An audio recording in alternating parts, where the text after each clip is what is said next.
ہاتھوں سے نکالا. سن ہجری 7 میں آ کر کے اللہ کا فیصلہ ہوا. یہ حجاز سے تو نکل کر کے خیبر کی طرف آئے ہیں. اب حکم خداوندی ہوا کہ حجاز کی سرزمین پر آخری یہودیوں کا ٹھکانہ خیبر ہے. اب یہاں کوئی یہودی نہ رہے. خود فرشتے بما حضرت جبرائیل صلی اللہ علیہ وسلم تیاری کی حالت کے مدینے کی گلیوں میں پھر رہے. حضور صلی اللہ علیہ وسلم نے اعلان کر دیا کہ بلال اعلان کر دو، جو شخص ابھی تک جس نے اسلحہ نہیں اتارا ہے اور جنگ کے کپڑے نہیں اتارے، ان سب کو کہو اسی حالت میں رہے، ہم نے خیبر جانا ہے. المختصراً یہ کہ یہ سب کے سب خیبر پہنچ گئے. جس وقت پہنچے مسلمان، یہ تہجد کا وقت تھا، خیبر پہنچا. حضور صلی اللہ علیہ وسلم نے فرمایا اس خیبر کو چاروں طرف سے محاصرے میں لے لو تاکہ یہودیوں کو پتہ چلے صبح سازی سے پہلے کہ مسلمانوں نے خیبر کا محاصرہ کر لیا ہے. صبح سویرے پھر ان کو پتہ چل گیا. یہودیوں نے تمام گیٹ بند کر دیے، کوئی باہر نہ جائے. کیا کرے کیا نہ کرے، کیسا مقابلہ کرے، اس سوچ بچار رہ گئے. اللہ کا فیصلہ تھا کہ اس خطے میں کوئی یہودی نہ رہے. یہ بدبخت اگر خیبر میں رہیں گے، بیت اللہ کے مسلمانوں کو بھی نماز پڑھنے کے لیے نہیں چھوڑیں گے، مسجد نبوی کے مسلمانوں کو بھی نماز پڑھنے کے لیے نہیں چھوڑیں گے. دیکھیں نا ایک چھوٹا سا اسرائیل آج بیت المقدس کا کیا حال کر رہا ہے. صبح سویرے بس آگے میں اس کو تفصیل میں نہیں لے کر جاؤں گی، کسی وقت انشاءاللہ اس پر بھی بات ہوگی. صبح سویرے ایک دروازہ کھلتا ہے خیبر کے چاروں طرف، چونکہ اس وقت قلعہ نما شہر ہوا کرتے تھے. ابھی تو کلے شہر ہیں، رات کو کوئی جائے آئے. اس وقت رات کو کوئی شہر میں نہیں آ سکتا تھا، چوکیداروں کا ایک نظام ہوتا تھا اور چار دیواری ہوتی تھی. ابھی بھی آپ کا پرانا باولپور میں ابھی بھی وہ گیٹ لگے ہیں، یا پرانے لاہور میں لوہاری گیٹ اور موچی گیٹ، پرانے جو ابھی بھی لاہور کے وہ گیٹ ہے.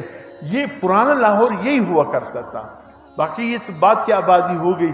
یعنی اس گیٹ کے اندر یا سویرے کوئی باہر نکلتا تھا، رات ہوتے ہی بس اندر چلے جاتے تھے، گیٹ بند کر دیے جاتے تھے. یہی حال خیبر کا بھی تھا. ایک گیٹ سے وہ چرواہا نکلتا ہے، لوگوں کی بھیڑ بکری کو لے کر کے نکلتا ہے. اچانک اس نے ایک نظر دیکھا کہ یہ لوگ تو کل نہیں تھے، کون آئے ہیں؟ یہودیوں کی بھیڑ بکریوں کو لے کر کے جنگل کی طرف جاتا اور شام کو دودھ سے بھرے ہوئے لے کر گھروں، جیسے کہ آج کل ہمارے گاؤں میں بھی بہت سے گاؤں بستیوں میں یہ سسٹم ہے. چرواہا ہوتے ہیں جس کو شنکے بھی بولتے ہیں اور مختلف اس کا نام ہوتا ہے. وہ بھیڑ بکریوں کو سنبھالتے ہیں، گاؤں والے اس کو کچھ نہ کچھ دے دیتے ہیں. یہ بھیڑ بکریوں کو لے کر نکل رہا تھا اور جب جمع غفیر کو دیکھا اور قریب ہی کچھ لوگوں کو دیکھا اس کے قریب آئے. تم لوگ کون ہیں؟ اس چرواہے نے ان سے پوچھا. انہوں نے کہا مسلمان ہیں. کہا مسلمان کیا مانے؟ کہا اللہ نے اپنے ایک نبی ہمارے طرف بھیجا، اس نے ایک اللہ کی دعوت دی، ہم سب نے اللہ کی بات مان کر ایک اللہ پر ایمان لانے کا اقرار کیا، اور وہ اللہ کا نبی اور رسول ہے. کہا اس ٹائم وہ کہاں ہے؟ کہا اس ٹائم وہ ہمارے ساتھ اس خیمے میں موجود ہے. کہا اچھا، میں نے تو نہیں سنا اس نبی کے متعلق. کہا ہم اسی کی پیغام لے کر دعوت لے کر آئے ہیں. کہا کیا پیغام یہاں لے کر؟ کہا یہ بدبخت ہے، یا تو سر تسلیم خم ہو جائے یا پورا مقابلہ کرے. مختصراً یہ کہ چرواہے نے کچھ گفتگو کی. کہا کہ اگر میں تمہارے نبی کے پاس آیا تو، کہا کہ اگر میں نے اس پر ایمان لایا تو صحابہ کرام نے کہا کہ تم ہمارے بھائی بن جاؤ گے، وہ نبی تمہیں اپنے سینے سے لگا دے.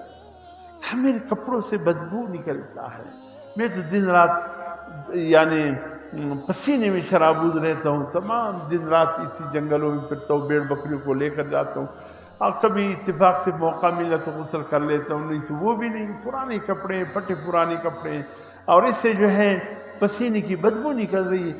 کیا تمہارا پیغمبر اس حال میں مجھے قبول کر لے گا؟ اس نے کہا سبحان اللہ، جب ایمان لاؤ گے پھر تمہارا یہ بدبو خوشبو میں بدل جائے گا، پھر یہ کیفیت تمہاری بدل جائے گی. تمہیں نہ صرف یہ کہ وہ اللہ کا عظیم نبی سینے سے لگا لے گا، تم ہم سب کے بھائی بن جاؤ گے. کیا مجھے لے اس کے پاس لے جاؤ. لے گئے، حضور سے بات ہوئی، بس